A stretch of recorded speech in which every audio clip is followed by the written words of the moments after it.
What is up, everybody? It's Matt Johnson. We are back with another live episode of Real Estate Uncensored. This is the place where you get actionable ideas, insight, and inspiration to turn your real estate career into a life of freedom. And that is the topic for today. We're talking about 36 to life, how real estate agents can sell no more than 36 homes a year and actually live a life on purpose, live their best life, in fact. So that's what we're going to get into with Coach Hank Aving. But before we bring him in, because things are going to get really crazy, we have to let things get about 60 to 75% crazy and bring in my co-host, the junior grandmaster in the co-pilot seat, Greg McDaniel. Greg, what is up today? Oh, what is up, my bitches? Oh, my God, I cannot believe it's Friday. I am so excited. I love having Hank here, dude. The three of us talk so much crap behind the scenes, but yet we do it with love, and it's just like a big bro fest, and it's just awesome. And I am dorking out hardcore this morning. I was watching the Social Media Examiner's Friday show, which is an epic show, you guys. There is some seriously cool stuff social media wise coming down the pipe, just to mention a few of them, guys. So the Facebook 360 is coming out. Periscope 360. Periscope is actually beating Facebook to the punch on doing 360. Don't say such words, Matt. I know, but there's a couple cameras that are approved on this. One is the Insta360 Nano. It's about $200. You can go buy it. It's not grandma's camera. Nana, no. Insta360 Nana. All right. Nana, yeah. Nano. All right.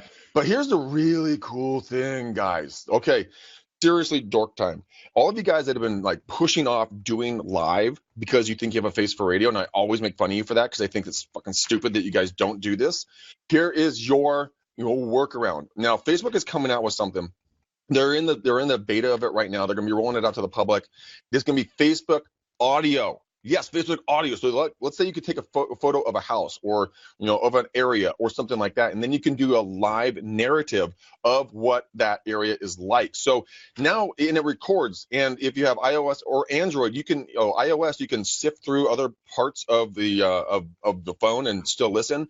Android, you could turn your phone off and lock it and still listen to the audio playing. So if you're driving, you can listen to this stuff. I mean, this is okay. Here's the other part. Check this out. I mean, I'm seriously, you can't tell I'm super pumped about this thing. Is the fact that with the 360, they think that because they're still in beta on this thing, if you have one of those like Google cardboards, you can slide your phone in, you can see things like in 360 degrees. They're thinking that you'll be able to film with the 360 application.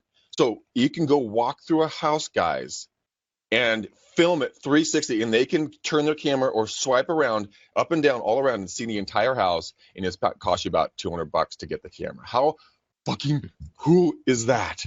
How cool is that? You can literally send your clients 3D interactive videos about the property, so you don't have to lug them around in your car and have them say no to you 1,000 times when they can just say no on the couch. That's just awesome. This is awesome.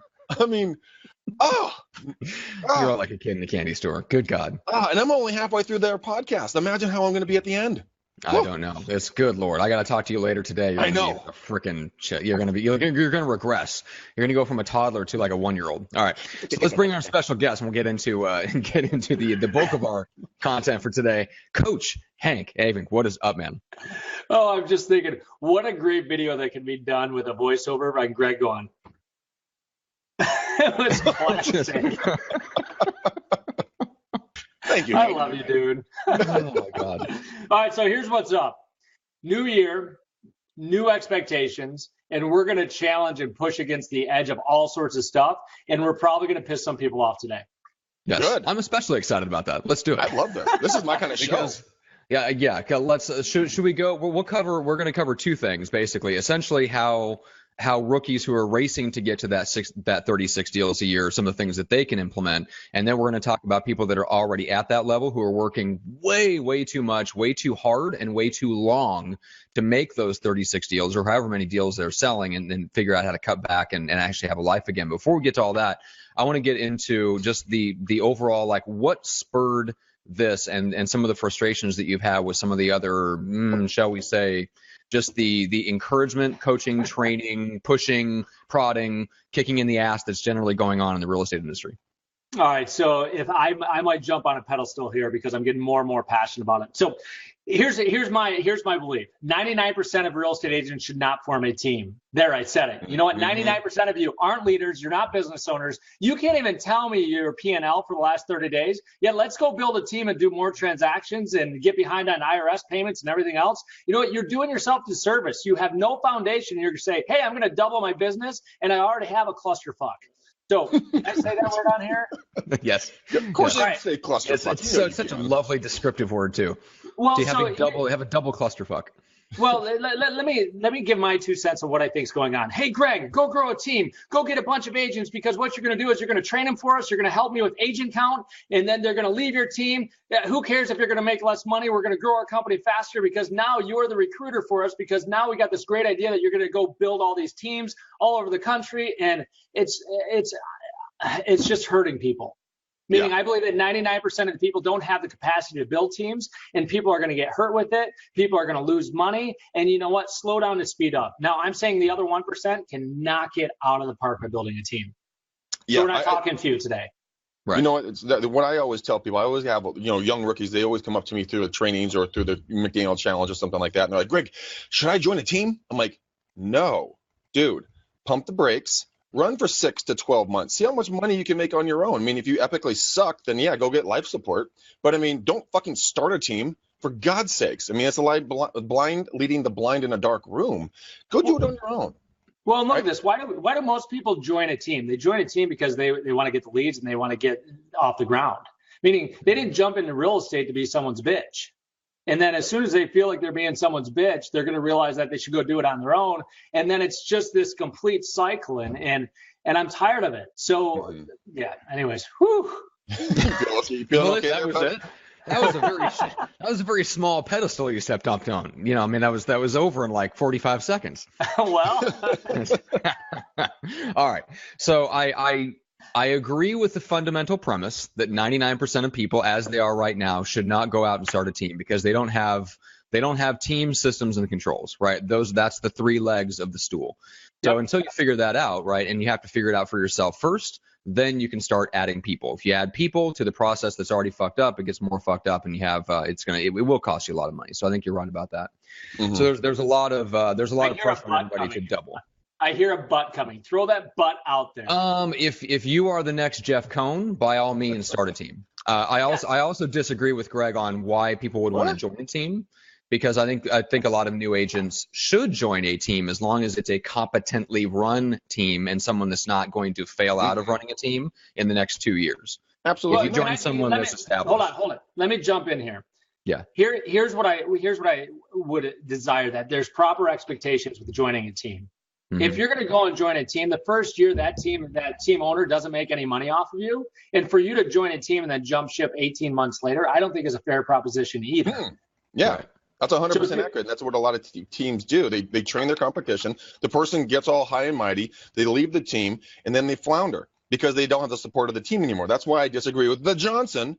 You need to go cut your own fucking teeth first. Grow a pair of balls, and if you want to have human interaction and not be a lone wolf anymore, yeah, then go join a team. But why would you want to cut your own throat and take money and throw it away? I mean, they're going to take taking 50, potentially 50% of your income. For what? You can go watch this show and get the same amount of training that you're going to get from a team. Go get a mentor that's going to coach you on the side. Fuck the teams off the bat, dude. No. So can I throw something out there today? If we did it? All right, I'm going to do it anyways, or I'll leave. My wife's inside. I'll go snuggle her. So here's what I'm going to ask that we do. Okay. A lot of times what we do is we give these little tidbits, which is like ibuprofen for new agents or for agents. Here's what I want to do on this show today. I want to press on the pain of what's fucked up on going on their business and not give them a little ounce of that can hide that pain. Let's press on the point of, hey, if you don't have a P&L and you're thinking about growing a team, stop right there. Meaning, let's push on that pain and say, why the heck aren't you looking at your numbers? Why don't you have a P&L? And push on that pain, then give them this like ibuprofen of a solution so that they believe they can go and do it. Let's push on what they're not doing to make them really realize how fucked up they are. Okay, let's do this. Let's isolate how fucked up people are. I love this. This is a good. Well, you did that to me, you SOB. Hank called me out on this. It was December 27th. I remember this very distinctly. And he's like, "All right, let's talk about how messed up you are." I'm like, "I'm not feeling well, bro." Damn. No, but Hank, in your defense, man, I have honestly been thinking about that call a lot. And, it's goading me into making a decision on something, and I'm a little nervous about it, but we'll talk later about it. But you did a good job. We're going to stick here just for a second. If your coach isn't making you think about the call 2, 3, 4, 5 days later, and you have 2 of those calls in a row where you aren't thinking about the call and they didn't poke or prod you a little bit, you probably have the wrong coach. Just my 2 cents. Well, be careful on the poking. Nobody likes to be poked too hard. All right. Well, let's poke the pain. All right. So first of all, give us the profile of who's in pain. So we briefly split it out into rookies and professionals. You want to start with professionals, Hank, and let's talk about them for a little bit. Yeah, let's talk about professionals. Guess what? Many of you are bored out of your mind. And if you never sold another house again, you'd be okay. Yet the problem is you're making a ton of money. You got flexible time and energy. So what you're going to do is you're going to go build a team because you're bored out of your mind and you want a challenge. There's other ways to get challenges in your life, and there's other ways of building businesses outside of real estate because of the income that you're making by selling 36 deals. Now, you could go open up or buy rental property. You could go buy a Little Caesars franchise. I keep talking about that. I think I should probably do it. That's why I look this sexy. I eat a lot of Little Caesars. So ask yourself this question. Am I bored out of my freaking mind selling real estate, and I'm self-sabotaging stuff so I can get that adrenaline rush of bailing myself out of the hole because I'm bored out of my mind? Good question. I think there's a lot of that going on. Yeah, I know several agents actually here in my office that, you can see them walking around with dead eyes. You can when you go on broker's tour, they're like hi, but those eyes are just flatlined. I mean, if are we talking about successful people or guys that are they're flatlining because they're broke? Both. Those are actually 2 very different things. Yeah. Both. I mean, sometimes they're just super, super bored. I mean, man, I love my dad, the Grand Master, but dude, he did it for 45 years, literally 45 years. So he's like, I got to change tactics. Now he's into hard money lending and a bunch of other stuff, Well, so here's what I'm talking about with that. If you're bored out of your mind, go find something that can challenge you. Like go do an Ironman or something that will occupy that need to go build something. I built a moving box company once. I never made a dime off that, yet it allowed me to pivot and do a planner company. There's other things that you can do to fulfill that boredom. When you're making $100, $200, $300, $400, $500,000 a year, don't go fucking that up because you're bored. Mm-hmm. Yeah, protect the income. First and foremost, but take a hobby and turn it into a cash flow. I mean, like Matt and I, we're taking our hobby, this podcast, and working with real estate agents, and it's going to be a cash flow event for us in the near future. Because we love this thing. We're not ever going to give it up. By the way, all of you guys out there that I've talked to, Matt and I are like, if we've got $50 million each in our pockets, he's still your beating hearts. Oh yeah, we're not going anywhere. No, we'd only double down on equipment and location and exactly. Granted, we'd be broadcasting from. What I would do is I would pay a private jet to fly Greg into San Diego daily, every day, like fresh cut flowers from Sri Lanka. I would have him brought in on a private jet to come to my studio, so I didn't have to leave my house. That's what I would do. If I had $50 million, we'd record the show from my place. That's okay because private jets have hot stewardesses. I'm okay with that. All right, can I jump in here? I'm itching at the beat for a minute. Huh? I would like real estate agents that are watching this to go back and figure out if they would have done 36 deals from day one, meaning the first year, and then just increase their sales price by 10% every single year, and they looked at that net income, would they have been better off just doing 36 deals consistently, raising their average sale price 10%, or what they've done? Is it a question or are you making a statement? Interesting question. Well, here's the thing. It's a mental exercise. It's a mental exercise because when they do the math, they'll realize if they would have had consistency of raising that average sale price, putting systems in place so that they didn't need a huge amount of leverage or depend on people in order to get there, I can almost guarantee you 99% of the time, people would have made more money by just focusing on getting to 36 transactions consistently, predictably. Yeah. There's a lot of dead space in between our conversations here. What are you guys thinking?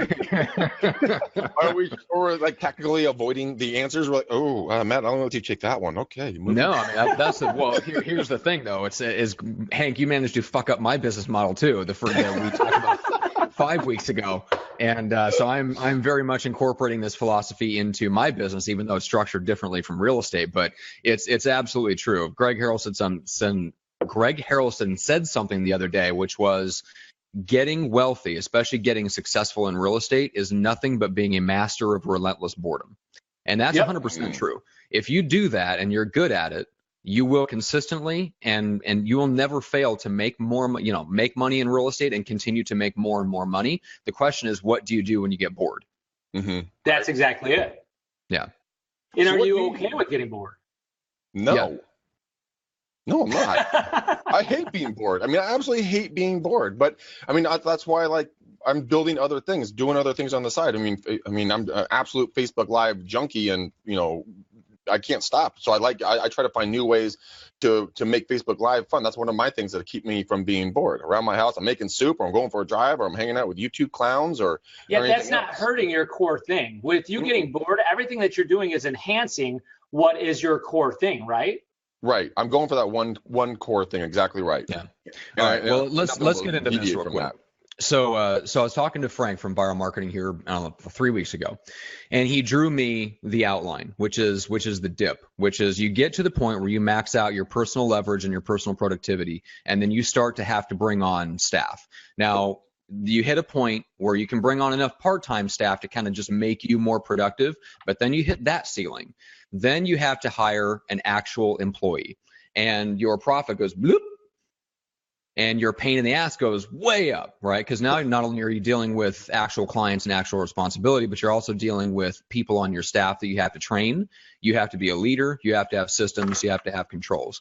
The question is, as you scale up and you do more and more deals and you hire more and more people, can you get through the dip to the other side, which is like the gap between like the 6th and 7th level, right? In MREA terminology. But anyway, your point, Hank, is that most people do not have what it takes to get through that. So why are we pushing them to do that? And Vicky, that's the answer to your question. Once you hit 36 deals a year, you've hit the 36 deal ceiling. Now go master 56. It's not as simple as that, because here's what I'm going to say. Raise your standards. Meaning raise your standards on who you work with. When you get to 36 transactions, now you can say, hey, if you're not, okay, I rank people on a motivation of being able to sell. If they're above a 7, that means if they don't sell, it's more painful than if they do sell. Mm-hmm. Meaning they have to sell, their motivation's high. So maybe you raise your standard on, I don't go into a listing presentation unless their motivation's at an 8 or a 9, which means that they're going to think logically and they're going to think emotionally. And it's not just about the bottom line. So you raise your standards so you deal with better clients. You deal with clients that are reasonable. You don't deal with the MFers out there. What's an MFer? Motherfucker. Oh, yeah. Thanks for the clarification. To give this show right. So let's deal with JP's question, which is, you can't control the sales price. Hank, limiting belief or not? What do you mean you can't control the sales price? I guess let me ask a question. What do you mean by you can't control the sales price? Because I can control whether or not I take that listing or not. I can. Now, here's what happens. If that thing is priced correctly, it's going to sell in the first 7 to 10 days in most markets right now. If you missed it and you gave the wrong price, you better adjust quick and say, hey, you know what, Greg, I screwed up. I thought this was the right price. I was wrong. So let me reapply for the job. Here's what the market's told us, and we need to make an adjustment. Otherwise, we're going to have this conversation in 45 or 60 days. And quite frankly, I don't like you enough to wait that long and have you pissed off at me. So let's just have that tough conversation now. I don't like you enough to wait that long. Well, here's the thing is, if it didn't sell in the first 7 to 10 days in this market, the market's spoken to us that we have the wrong price. Yeah, and the phrasing that I really, really like that you just used was, let me reapply for the job. Yeah, I love that. That really was a good one, because that puts you in a vulnerable position and gave them psychologically power over you, makes them feel good going, yeah, motherfucker, I told you it was wrong. But at the exact same time, I'm sure we have a lot of problems with sellers telling us our listing price is too high. I actually have had sellers. I've heard people talk about that. I mean, think about why properties don't sell. Well, I think my client, my real estate agent, was trying to get more commission. I think he priced it too high. I'm like, wow. Never thought I'd hear that, but I have heard that a couple of times. Our market is so yeah. So I think here's the misunderstanding, JP. So when you're increasing your sales price by 10% a year, Hank, this is a goal based on the types of clients you work with, the areas that you market into, and the motivation level of the people that you work with. Correct. And so the thing is, here's the challenge that I think most people have. They have their first year in real estate every single year. So when January 1st comes around, they got the pressures. Holy shit, can I pull this off again? They've got no systems or processes in place to predictably bring in the business. So they're lead receiving with what's given to them. When you put systems and processes in place, you can know where your business is coming from and go after that business so it can increase the sales price. Yeah, 100%. I was actually talking to a lady on the McDaniel Challenge earlier this week, and actually it was Vanessa. She's awesome, dude. She had her numbers down pat. She increased her business 53%, and she jumped her purchase price up significantly from where she was a year ago. She tracked it all, and it's all because, just like what you're talking about, she controlled who she was going to be working with, and she knew where her business was coming from. She's niched into Border Patrol. Her husband's in Border Patrol, so she works that niche, and she knows exactly how to run her business. And so she can then, grow her growth. She knows exactly where she's going to be in 3 years. She's going to be making like $250,000, $300,000 or more in a marketplace where the homes sell for, $200,000, $300,000. I mean, well, just. And so my question is going to be: those coyotes got a lot of money, man. I mean, not the one with tails, right? Here's a conversation I'd like to see change. Let's stop talking about gross. Let's start talking about net. Yeah. I would love for nobody to ever tell me their gross numbers again. Just tell me what your net is. What is your net for the last 30 days? What is your net for the last 12 months? Who gives a shit how much freaking money you make if you don't keep any of it? Yep. There's a lot of agents here in our company that make a shit ton of money, but yet at the exact same time, they're sending out 40,000 mailers every month. That's not cheap. It's all about the net, not the gross.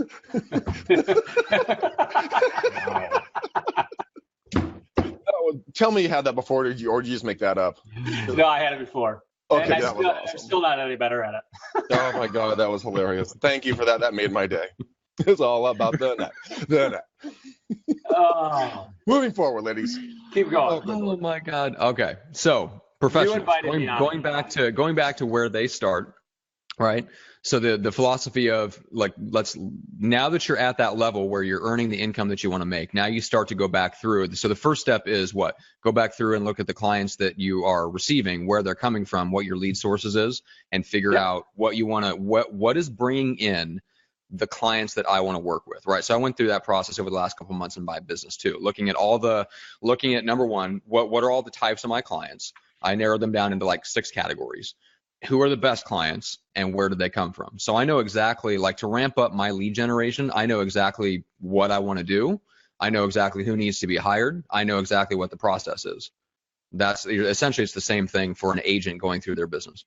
Well, again, it's treating it as a business and knowing your numbers. I think so many times people hallucinate on where their business is coming from and where they're really making money from. And if they had real clarity on where that was, they could go in a better direction.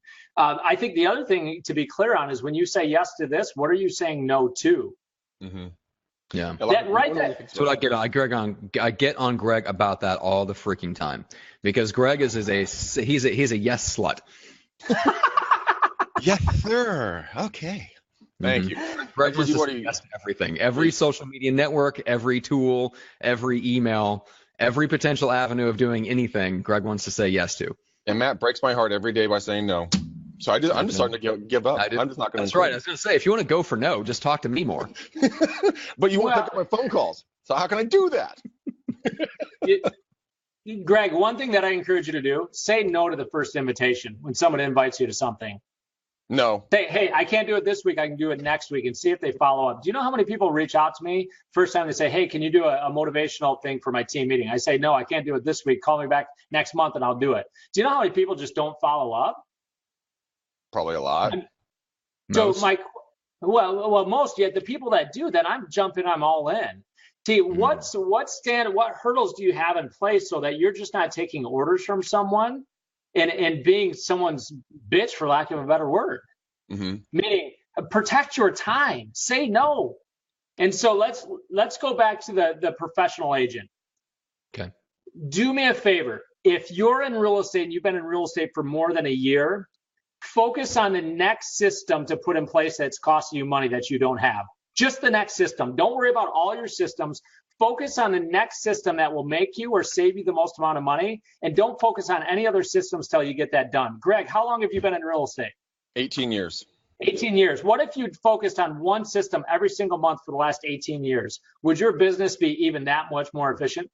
I would no. The shiny object syndrome. Well, what I'm saying. No. You're saying if you actually focused and got one thing implemented a month, would you be better off than you are right now? Yeah, of course. I mean, I would exponential growth. I mean, I was talking with Colton yesterday, and I'm looking at doing like money making funnels out there, websites that, have someone build them for me, and then you can go sell them for 3 times the amount. So yeah, if I was doing one of those every month, I'd have fucking 12 of them just last year. That's a lot of money I could be making, which I'm not going to pass up this year. Here's the challenge. We're an instant society. You probably won't even wait 45 seconds for your pizza to warm up in the microwave. And we want everything right now.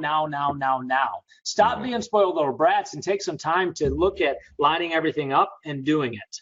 Mm-hmm. And that's something that I fail at.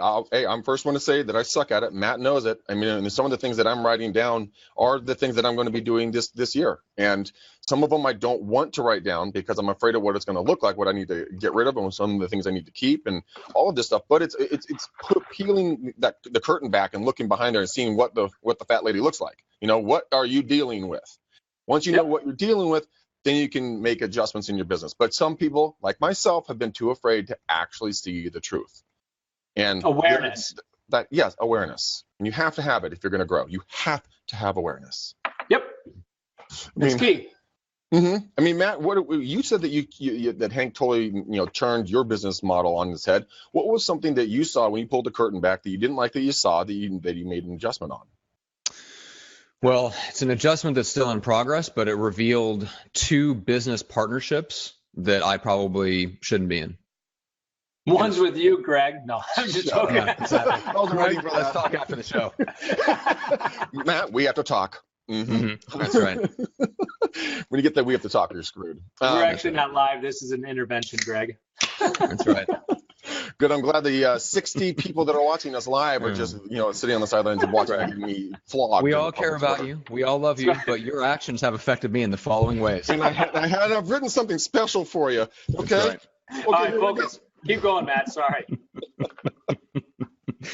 Yeah. So as far as what to do about it, it's an interesting question. I mean, at least for now, one of the decisions was to hire me out of what I'm doing in one of those partnerships. And the other one will probably be to eventually get out of the official partnership and scale back to what the original intent of the relationship was, right? So for example, one of them was, the intent was for it to be here, and then it turns into, hey, let's do this and let's scale it up.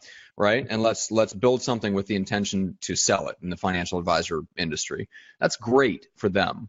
The guys that I'm partners with, they're the types of people that I want to be in business with. Their clients are not. And what ended up happening is they want to build a company. They want to turn it into a company that they want to scale up and sell to a larger marketing company in that space, which is fine for them. The problem is I don't want to be on board for that particular ride. I'm not interested in trying to build and sell a company in the financial advisor space.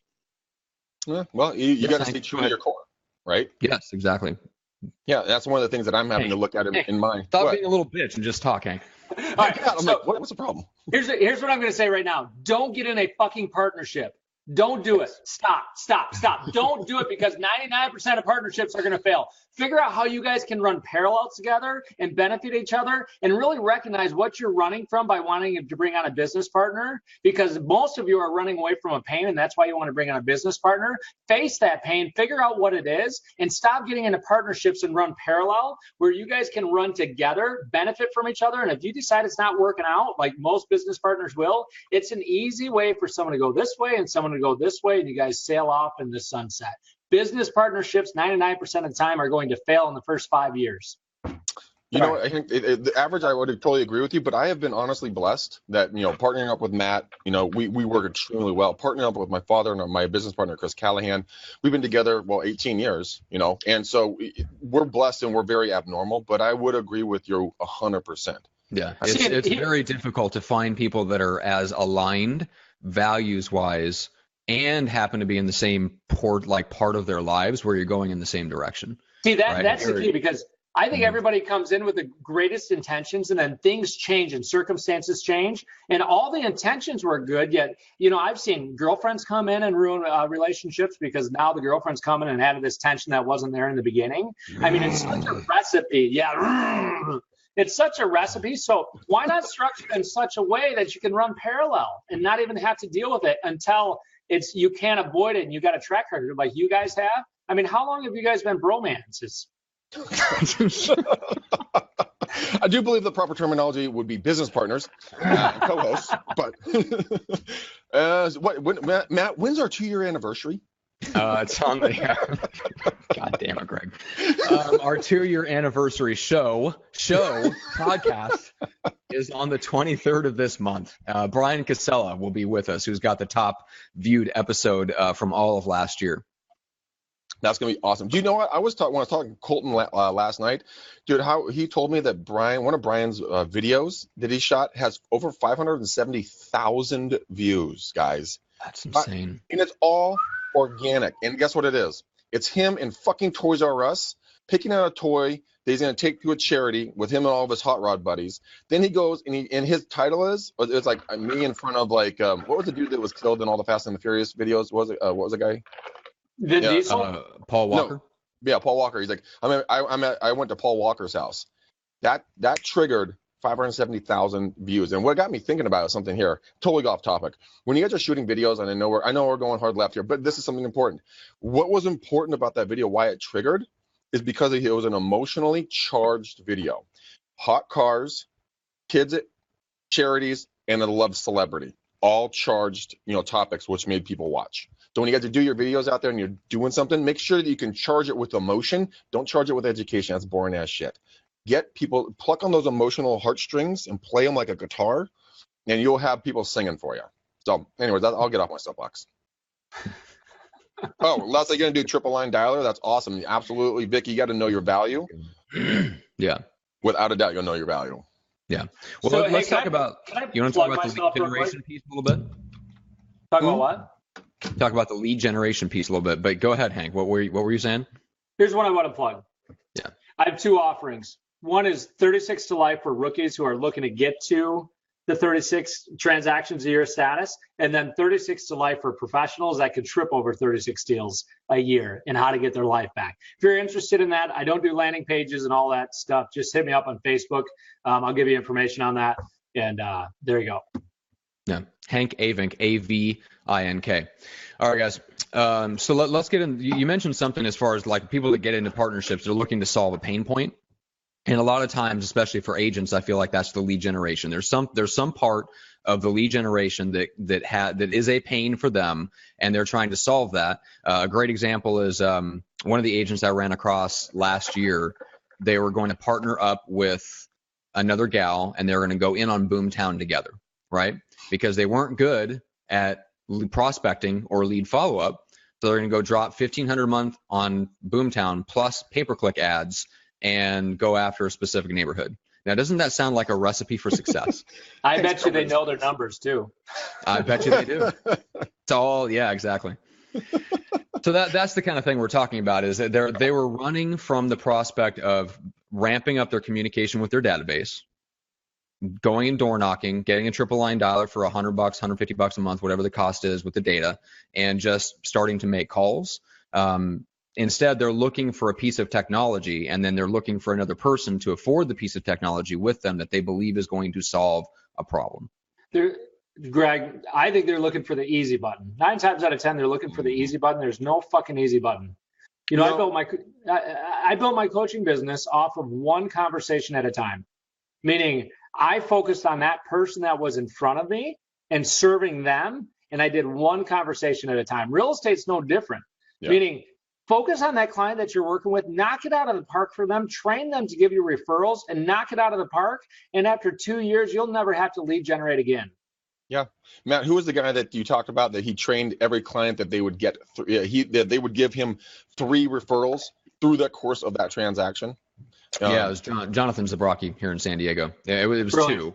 2. It was the expectation was set, and the phrasing was this. look, Mr. Seller, our goal is for you to have an experience that's so amazing that you would happily and gladly refer us to 2 of your friends and family who are in the buying process, or we can help, buy or sell a home for them. So it's one of the best phrases I've ever heard. But then he doesn't just do that. That's just the expectation part. Then he would follow up on every one of his update calls. He would actually follow through and ask them if they knew of somebody that they could introduce to him, or give their contact information of someone that actually was in the market for real estate. And he actually followed through and asked. And so to him, every lead was incredibly valuable, because every lead could send him 2 legitimate referrals during the time that he was working with them. And he actually hit that number quite a bit. Hey, Matt, I got to give a quick shout out to one of our fellow podcasters. Mr. Pat Hyben is in the house, guys. He's got another great podcast. And actually, I'm going to be on his podcast. I think he's rolling it out on the 13th. Yeah, dude. Welcome, my friend. Good to see you. Rock stars. Mm-hmm. What's up, Pat? Good stuff. And he says, go with emotion. You know what? Go charge yourself with emotion. And Hank, you're definitely not a low emotion individual. I mean, no. and that's why I literally got my sick ass out of bed and I got on a call with you. I wasn't going to do a video call because my hair was straight up, but I got out of bed and I did a call because you're like, oh, bro, I've been looking forward to this all week and you're shooting me down. I'm like, oh, I can't do that. But the emotion that we had by the end of the call, man, I felt better about a lot of things. So when you guys work with the clients, always have emotion. Don't be wet cardboard on a rainy day. Be human. I mean, I remember, Greg, I was like, we ended up talking for like 2.5 hours. And I know at one point you're like, why are you trying to get like I wanted to get to know you, and you're kind of like, fuck you, Hank. I don't want you to. I mean, and then you opened up, and we would have hugged if it would have been at the end of the call. I mean, if we could have. Okay, that just got awkward. Let's keep going. Yeah, that did. So we got about 20 minutes left. All right, hold on. I want to make a quick point here. Okay. I had 2 calls with both of you that are huge experience. I mean, great guys, right? When you find the right coach, they can rock your world enough to make you look at everything that you're doing. And even if you don't change anything, think about the awareness that has come to you 2 on what you guys are doing and what you hallucinated you were doing. Not good, bad, or indifferent. It just gave you a whole new way of looking at it. Mm-hmm. Mm-hmm. It really did. Actually, Pastor, on our conversation, I actually approached an individual and got some encouragement to take a step that you and I had talked about. And it was from a major person in my life that plays a major role. And so I'll share the conversation later. I don't want to do this on air, but cool. It was a very interesting and profound thing. And the first person that popped in my head was not a hot chick. It was you, Hank. All beardy face over there. I'm like, Hank. Oh God. Although you can't see that, Hank is snuggling into his hands. Don't worry. I'm sure that was a 1 in 100 occurrence. The other 99 are still hot chicks. But anyway. All right, 20 minutes. Sorry, Matt. 20 minutes. So let's go back into the lead generation component, and let's help out some rookies who are in the phase of racing to the 36. So what is the process for them of figuring out how to do that and getting just a framework for how they can make decisions on what type of prospecting to do to get to that level? All right. So you're probably not going to like this answer. It's not sexy yet. What we've got to do is we've got to get into massive action. So now we have something to coach around. So what I'll tell my people is don't call your spirit right now. Let's go out. Let's go knock on 500 doors and see if you have what it takes to get into this business. Now, here's the thing is they go knock on 20 doors. They've had some conversations. Now that gives us real coaching moments. Am I really going to have them go knock on 500 doors? No. I want to see, 1, if they're coachable. 2, what happens when they go and have a conversation. And when people are face-to-face, they're a lot less likely to be mean. And it gives us real strategy once they get into action. Imperfect action is better than perfect inaction every single time. So stop fucking talking about it. Just go talk to people and screw it up so we can come back and fix it. So that's what I'm going to say, Matt. Get into massive action. Go screw some things up so we can fix it. Well, I woke up this morning. I think I've clusterfucked a few things, so I'm off to the races. But I really like that idea, Hank, because a lot of people think they have to be absolutely perfect and they don't execute until it's perfect. But you have to go out and fall on your face. I encourage people to. I tell you, go door knock, go call, go do something. Fall on your face, please, because you know what? Like Edison, we found one more way. It's not going to work. So yeah, it sounds cliche yet. with new agents getting in, you've got to outwork your learning curve, meaning you don't know what you don't know. So when you get into massive action and you have the conversations, your quality is going to come from quantity. If you talk to enough people, it's like a baseball player. If you lean into a pitch and you get hit, you still get to first base. Your skill set probably sucks. So what you need is someone sitting there at the table saying, God, please send us a sign. And then here comes Greg McDaniel. And they're like, oh my gosh, we were just praying about what should we do, and here you are. That's what they're going to get. I've actually had that happen before. I've had to walk up the front doors, and they're like, my husband and I were just talking about that this morning. And I'm sitting there going, yes. I mean, outside, I'm like, that's interesting. Well, let's sit down. But it does happen. It does happen. Okay, anyways, I'm going to shut up now. Go ahead. All right. So massive action, give something to coach around, and then get somebody that can actually coach you around it so that you can help turn the quantity into quality. Well, and I believe that people can even coach themselves. When they go out there and they get to massive action, people are usually pretty smart. They can realize that, hey, this is where I should have said this. This is where a script and role play partner comes in. Hey, I went out and I got asked this objection. I basically fumbled, and then you work on that so you don't get fumbled by that objection again. Yeah. I'm like, Yeah, well, unpack that a little bit more for me, would you please? So here's what I would encourage everybody to do. Have 5 script and role play partners. So you're going to find the 5 cities that refer the most people to your city. You're going to go find a script and role play partner there, and you don't want to know anything about their life. You don't want to be Facebook friends with them. They are your script and role play partner. So if you're out there at a listing appointment, you get your butt kicked, and they say, well, we only want to work with a female. And I'd say, well, what happens? Because I have a penis, you don't want to work with me? Not the right way to handle it, right? So I would call up Greg, and Greg's just my script and role play partner, and I'd say this, ring, ring. Yeah, hello. Greg, hey, we've chosen that we don't want to work with a male realtor, so we're only going to work with a female. Now, how would you handle it? All right, well, help me understand this a little bit. What can a lady bring to the table that I can't? Well, so we've dealt with 2 male realtors in the past, and all they cared about was the numbers and all of that. We wanted somebody who actually cared. Okay, so what I'm hearing you say, and correct me if I'm wrong, is that you want someone to be on your team, not be on their own team. Is that correct? Yeah, exactly. Okay. Well, you know what? On our team, we actually have 2 ladies on our team. So you know what? They've been in the business for quite a while. Now, it doesn't really matter the gender. All right, let's stop you right there. Let's stop you right there.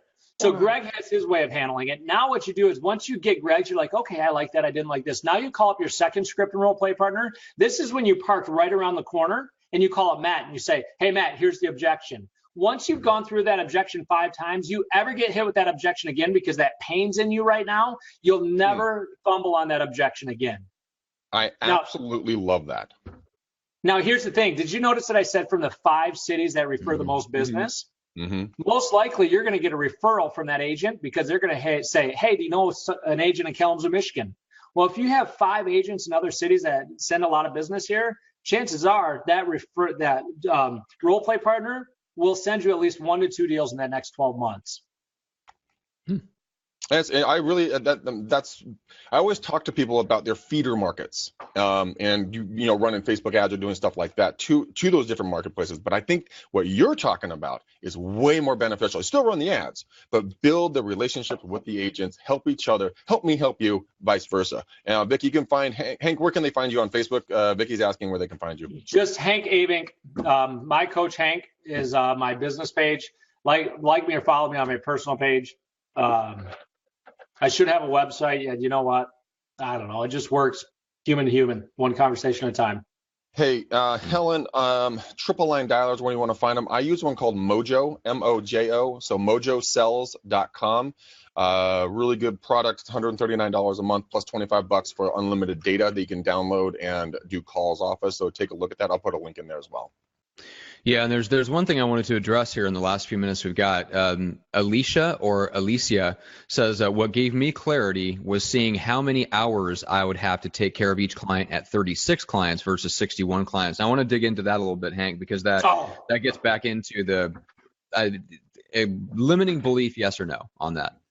Well, so Here's where I think people are screwed before they even get started. They do 36 transactions, then they want to go to 60, and they haven't done the math on it. If you go to home inspections, take 60 times 2 hours, there's 120 hours that you're spending sitting in freaking home inspections. I get it. There's some states that you have to be there, blah, blah, blah, blah, blah. Or if you go to closings, that's 60 closings at 2 hours a piece. There's another 120 hours. Now you spend 240 hours in a year just doing those two things. You're screwed. Yeah, there's no way that's sustainable. You cannot grow off of that. No. You can life hack yourself. You can hire an assistant, but that's still you still have to be present for a lot of these things because you've built the relationship and you've told either the homeowner or your buyer that you're going to be at the inspections or you're going to be at the closings. I hate not being at my closings. My clients, I should be there. I'm their guardian in this in this transaction. What if something goes wrong? What if the papers are wrong? What if the numbers are wrong? But there's ways to get around that. That was the point there, was that right. You can scale up in the sense of doing more deals or whatever the case is, but you have to be able to scale up with people. You know what I'm saying? Or you have to, if you say well, I'm burned out, I'm working with 36 buyers. Great. How about we shave about 75% of the work out of your life and let's transition to working with 36 listings, right? So there's things that you can do. I mean, most people, if they're doing 20 to 30 deals a year, Hank, I mean, I think you would agree, most likely, unless they have very specifically made a decision to siphon off all of their buyer leads to somebody else, most likely there's a fairly healthy bit of those in those 20 or 30 transactions they're doing as buyers, which they could start to cut out. Let's look at this standard. What if you had a standard that you didn't work with a buyer unless they were going to be homeless if they didn't buy? Meaning you only worked with buyers of your listings that sold because now you got a 2 or 3 day window for them to find a home. Those buyers are much easier to work with than a buyer that could buy whenever they want. Yeah. You refer those off. Again, it's standards. What standards do you have in place for the business that you do? Or are you a whore? And if they're going to buy a house, you'll work with them for the next 2 years until they do, because now you got so much time and you got to get your money back. And anyways. My first client ever took 2 years to buy a house. Oh, and I stuck, God. Oh, dude, it was brutal. The last house she ever looked at, she's like, if I don't like this house, I'm not going to buy it. I'm like, motherfucker. Yeah, thank God she liked it. We bought it. We got a deal. The sleazeball agent tried to steal her from me, so I, promptly kicked that agent in the taint, verbally. But I mean, but it's true though. I mean, this goes back to Mike Ferry kind of thing. There's the nose rub. Yes. Oh my God. Right in the tail end. But I mean, Mike Ferry, I mean, what was his time frame? If the buyer or client wasn't going to do something like 30 days, 60 days or something like that, it was a very short amount of time. They're not a client. Put them in the pipeline, keep moving. I don't personally adhere to that, but. Can I give a script here? Hey, Greg, do you have a lot of extra time on your hands? Nope. No, in today's society, nobody has extra time on their hands. Hey, did you know, Greg, when people follow our system, they usually find a house in 3 to 5 showings versus 15. Would you rather see 3 to 5 homes or 15? Well, Hank, I want to see the entire market to make sure I see the right house. See, right there tells me I may not want to work with Greg, and I'm going to push harder to see if he's a good fit. Because if they say, no, I have a ton of extra time on my hands, they may not be the best client for me. I'm retired, and I love looking at houses and watching HGTV. Oh, God, no. There you go.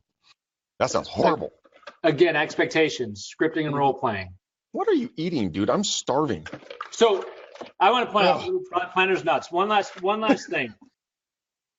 Whenever you have a transaction that goes south and you have pain in, figure out where you fucked up to cause that to happen. Yeah. And it's usually because you didn't ask the right expectations. So anytime someone goes wrong in your transactions, ask yourself, where did I screw up? And I could have prevented this from happening from 1, either not taking the lead, 2, setting a better expectations. And there's 2 challenges that I see with real estate agents. Number 1, lack of leads. Number 2, lack of communication. There's no other problems. Those are the 2 challenges that real estate agents have. Period. Yeah. One of the most powerful things I do when I lose a listing or something like that, and yes, that does happen, I'll man up. I'll put the big boy pants on. I'll call the person, or when they call me and say, hey, well, Greg, this actually happened too. I'll go through this scenario. And I'm like, well, I'm sorry to hear that we're not going to be able to work together. And I ask them, what did I do wrong, or what did I not do enough of that the other person did better? So I wanted to become better at my craft. And they'll tell me what it is. You have instant gratification. Yes, the burning of losing that listing or client hurts, but you learn not to stick your finger back in that light socket again. Yep. I mean, my big one is I told this lady and her husband, we're walking around the house, we're getting to know each other, we're having a good vibes, it's good, and then they go dark on me. I'm like, what the happened? I mean, how did I what went wrong? So I called and called and called. Finally, I got him. And she was like, well, Greg, we decided to go with this other agent. I said, oh, bummer. I'm so sorry. You know, what did I not do? Is it something what did I not do to not serve you correctly? This was their answer. Because I always talked about the team, right? I was trying to build up the team platform. They said, well, since you have a team, we just felt we were going to be sloughed off onto someone that's, junior to you, and we would never see you again. And I'm like, oh my God, dude, verbiage. I shifted my verbiage right then. And I said, no, I would have all been your primary. The team would have done all the back work, but I would have always been right in front of you at any time if you needed me. And you could hear the air come out of her. She's like, oh. Dope. Yeah. Did you sign the contract yet? Is the ink dry? Is it smudgeable? McDaniel. Yeah. Oh, that's funny shit. But no, ask questions. Oh my God. You humble yourself in front of the client. Ask them what you did wrong. You'll learn more with that answer than if you second guess yourself and say, well, it could have been this or it couldn't have been that. Well, own your shit. I got a great video on my page about that, about owning your shit. It's huge. Once you do that, it'll make your life completely different. No, it's true. I actually love it. I love to own my mistakes because I own my successes as well. Because the buck stops with you. I've got a few of those to talk about in about an hour. All right, guys. God. No, I'm just kidding. It's probably my mistakes we'll be talking about. All right, guys. Let's wrap it up. Any final words of wisdom or recommendation from you, Hank? Yes. You know what? Believe in yourself. If there's something that you want to do, get laser focused. There's a great video on YouTube called Unbroken. Keep that mindset right. We're joking around a lot about here. Real estate can be tough. Keep your mindset right. If people are telling you to do one thing, go with your gut, work your tail end off, and don't have your priorities fall out of line. And the divorce rate among real estate agents is huge because they're justifying working and working and working. And none of that's worth it if you lose your family. Well, Hank, the first time I think we were on this show together, we were talking about the fact instead of building a business plan, you want to build a life plan. So how you want, where you like, dude, you're working and you're in your garage, in your office with a baseball hat and sweatshirt on, and you're doing your job just as if on an airplane. All right. Well, and and the reality is I allow myself to be me. I'm sure I've turned some people off because I dropped an F-bomb here. And you know what? That's probably a good litmus test that we're not a good fit, and that's okay. Attract and repel. Own who you are and be comfortable in your own skin. Yeah, you really do. And my father he and my business partner, Chris, have cringe every time that I drop an F-bomb or something like that or insult someone.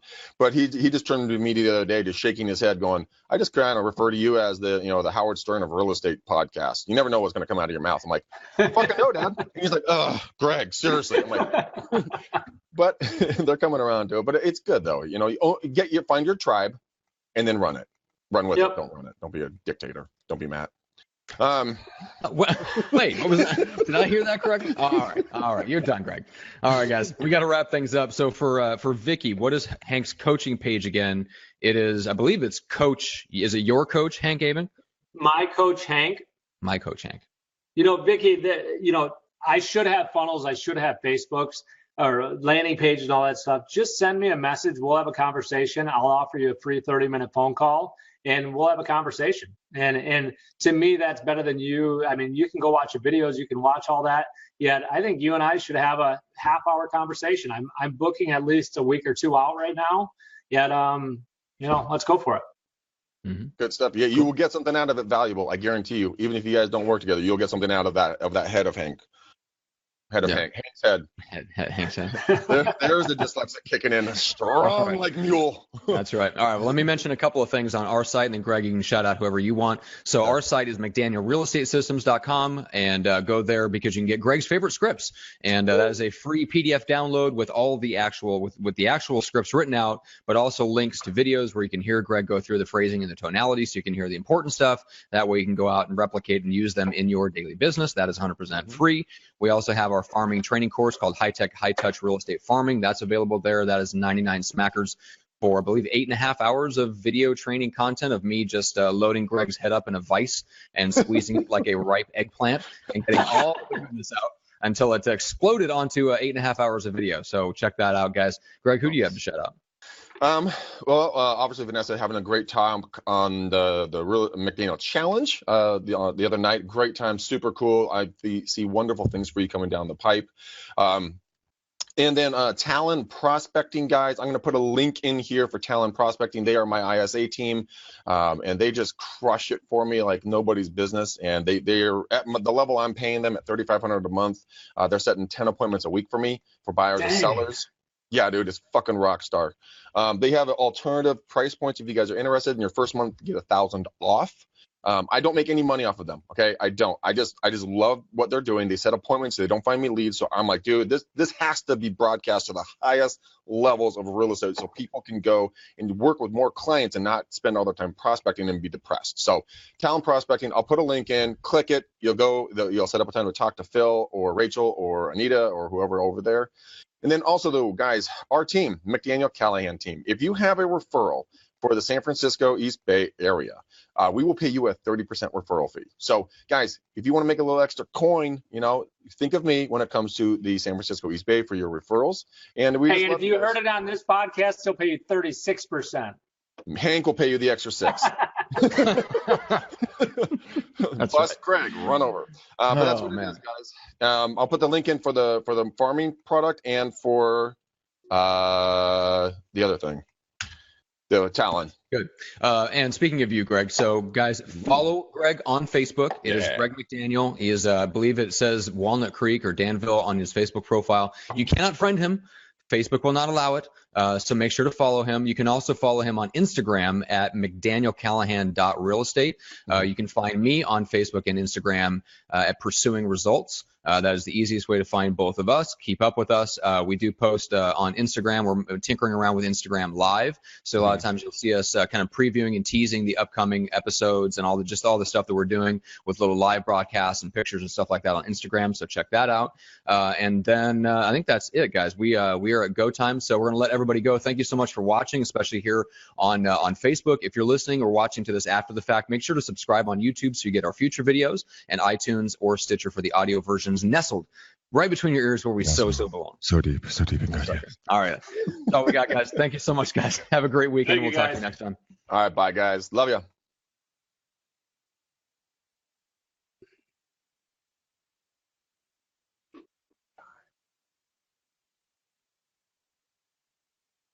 Let's try it again. To you, Greg. I'm doing it, Johnson. Yes, yeah. I clicked it. I swear to God.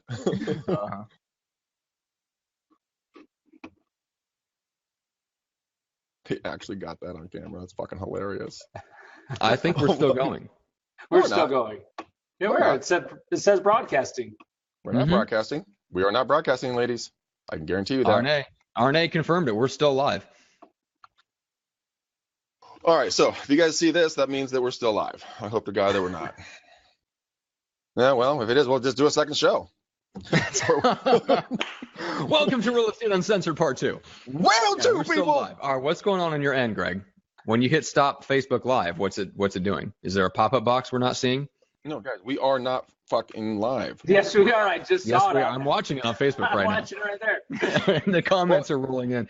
Here's the backstage, guys. Welcome to the second dose, which we never show anybody. This is when we relax and bust out the 40s and just rock and roll, players. That's right. This was actually vodka the whole time. You guys didn't know that, but that's why we got loopy and shit. That's right. Stop waving, Arnie. God damn it. All right, Matt, we're just gonna have to jump off this thing and just kill it, and then Hank, we'll just fire up a new one and we'll jump back on. How's that, guys? Sounds good. See ya. Hold on. Let's see if I can kill it again. Nope, I'm starting another one now.